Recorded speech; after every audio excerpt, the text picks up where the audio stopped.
Bienvenido a un nuevo episodio del podcast El Español de América. Aquí hablamos en español y sobre el español.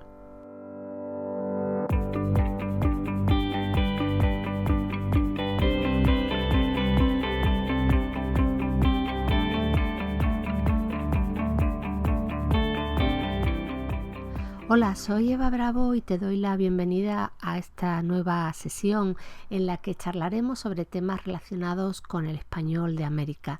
Te adelanto que hoy es un capítulo un poquito personal y tiene que ver con una serie de reflexiones que últimamente me estoy haciendo relacionadas con la mujer, el papel de la mujer y la ciencia. Te explico un poco de dónde viene esta historia.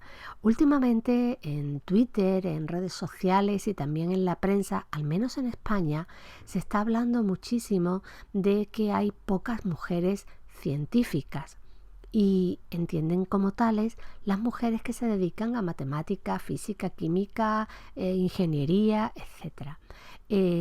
Supongo que tienes tu propia idea y que esto tiene diferencias según cada país.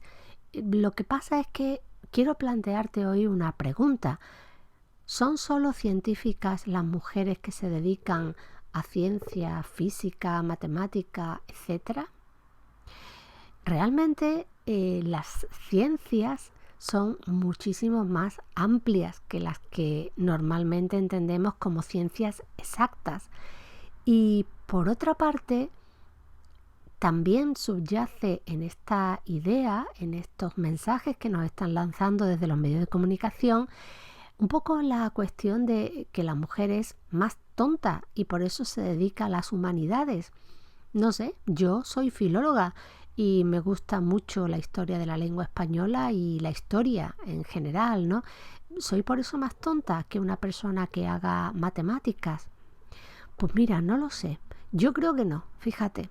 Yo creo que una mujer, porque estamos hablando de mujeres, una mujer que hace matemáticas seguro que es una persona estupenda, pero no creo que sea especialmente más inteligente que yo, ni que esté más cualificada que yo.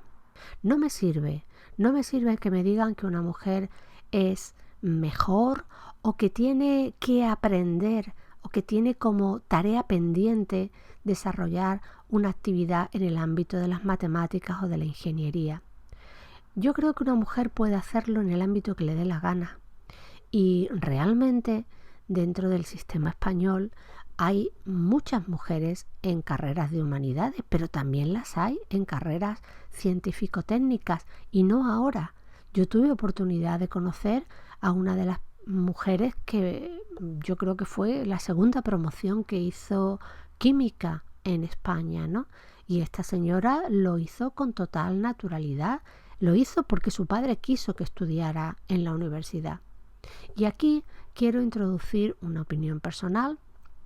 Creo que nosotros estudiamos lo que nos gusta, lo que el sistema educativo en el que cada uno esté inserto le permite, porque hay unas pruebas selectivas para acceder a la universidad, etcétera, y también a lo que te animen en tu casa. Yo desde luego tuve la suerte de tener un padre que tenía muy claro que sus hijas tenían que estudiar carreras universitarias. Y evidentemente cada uno hizo un poco lo que quiso o según sus preferencias, las circunstancias familiares, etcétera, porque evidentemente mi padre no era rico y no podíamos estudiar. Yo, por ejemplo, no podía estudiar fuera de mi ciudad, ¿no? Una carrera que no había en mi ciudad y que me apetecía. Hice filología, de lo cual estoy muy contenta, pero evidentemente con todas las condiciones. Todas las familias tienen sus restricciones, es fundamental el apoyo, la orientación y la ayuda que puedan dar en forma de consejo, no tanto económicamente, los padres, ¿no? Por lo menos en mi caso y en el caso de mi familia lo fue. Entonces no sé por qué realmente las mujeres tenemos que ser científicas y no sé por qué no hay más científicas. Quiero decir, el sistema educativo español permite el acceso a las carreras de ciencia a las mujeres desde hace muchísimas décadas. Esta señora que yo conocí tendría hoy aproximadamente 150 años. Yo la conocí cuando tenía 100 recién cumplidos, así que no hay obstáculos. Realmente el obstáculo puede ser una preferencia personal y eso no es un obstáculo. Yo sería profundamente infeliz estudiando matemáticas. Si a mí me hubieran obligado o si a mí me hubieran dicho, no, tú eres mujer y tienes que hacer una carrera científica, yo hubiera sido profundamente desgraciada. Como también hubiera sido desgraciada haciendo otra carrera que me traía completamente al fresco, ¿no? Por decirlo francamente. En fin, las humanidades están hoy en cierto sentido desprestigiadas. En cierto no, en muchos sentidos desprestigiadas. Sin embargo, las humanidades son la base de toda formación humana. Es decir, el conocimiento de tu idioma, de tu historia, de tu cultura, de tus costumbres, de tus celebraciones, de tu religión, si la tienes, es fundamental para comprender, no solo para comprender tu entorno, a ti mismo, a tu sociedad, sino también para comprender a la persona que pertenece a otro entorno, a otro país o a otro tipo de sociedad. Y te cuento esto en el episodio de hoy porque hay un poco de presión sobre muchas niñas para hacer carreras científicas y ellas realmente no tienen tanto interés. Y lo estoy viendo en un entorno relativamente cercano, ¿no? No familiar, pero sí cercano. También te lo cuento porque dentro de un par de semanas voy a tomar un café con alumnos de secundaria de un instituto, probablemente de Sevilla, no sé todavía qué centro será. Es una iniciativa preciosa que hay en Andalucía. Mi universidad la celebra junto con la Fundación Descubre, que se llama Café Conciencia. Y en ese café estaré durante una hora y pico, tomando un café, un desayuno con alumnos de un instituto para hablarles de lo que yo hago, de mi investigación. Y les hablaré de esto, les hablaré de lo apasionante que son las humanidades, de cómo pueden mejorar la vida de una persona.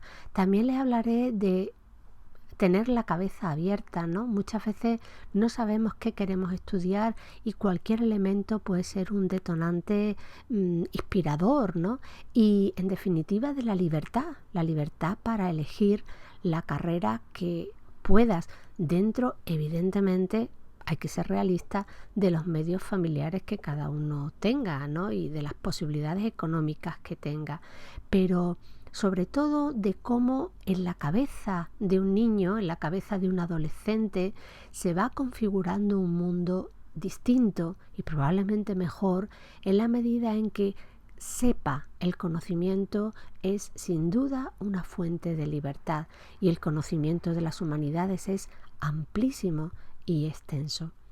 Yo realmente no puedo decir que sea una persona de intereses cortos, o sea, me gustan muchas cosas y me gustan muchas cosas fronterizas, es decir, me gustan, por ejemplo, las humanidades digitales, las humanidades y su frontera con la técnica, y hay otras que no me gustan en absoluto, pero no creo que sea justo ni que sea inteligente establecer una barrera entre ciencias y letras. Yo la creía superada y quizás sea conveniente revisar los planes de estudio que obligan a un alumno a elegir muy pronto entre ciencias y letras, como ocurre, por ejemplo, en España, donde los chicos tienen que elegir enseguida una especialidad en el bachillerato, en la enseñanza secundaria, que va a condicionar su futuro y su carrera universitaria. Eso sí que me parece profundamente injusto, pues como expresé en un tuit reciente, soy filóloga, soy mujer, me considero una intelectual, pienso, procuro formarme, todos los días estudio sobre la historia y sobre la lengua de mi cultura y sobre otras también para comprender mejor el mundo que me rodea y el mundo propio. No me considero en absoluto inferior ni más tonta por no haber realizado una ingeniería o una carrera técnica que requiere otras habilidades que probablemente yo no tengo, pero que no son mejores ni cualifican a esa persona como más lista o más inteligente que yo. tampoco creo mucho en los test de inteligencia, dicho sea de paso. En fin, te agradezco que me hayas acompañado en este episodio, si has aguantado hasta aquí. Esto es un poco una reflexión personal, pero te invito a que mires en tu país y en tu entorno social a ver si existe esta diferencia entre humanidades y ciencias y ese desprecio hacia las humanidades. Yo estoy contenta con mi vocación, con mi pasión, que es la enseñanza y la enseñanza de la historia de la lengua y en concreto de la historia del español en América. Y como me gusta la tecnología, monto este podcast y monto un blog. Y si me gustara hacer cohetes espaciales, pues los haría, supongo. En fin, cada uno tiene sus habilidades, sus dones y lo importante es responder a ellos y no hacer a nadie infeliz, obligándole a elegir carreras, estudios que realmente no le interesan, porque no tenemos nada que demostrarle a nadie, únicamente a nosotros mismos. Muchas gracias por compartir este tiempo conmigo. Te espero en un próximo episodio del podcast El Español de América. Un cariñoso saludo y hasta pronto.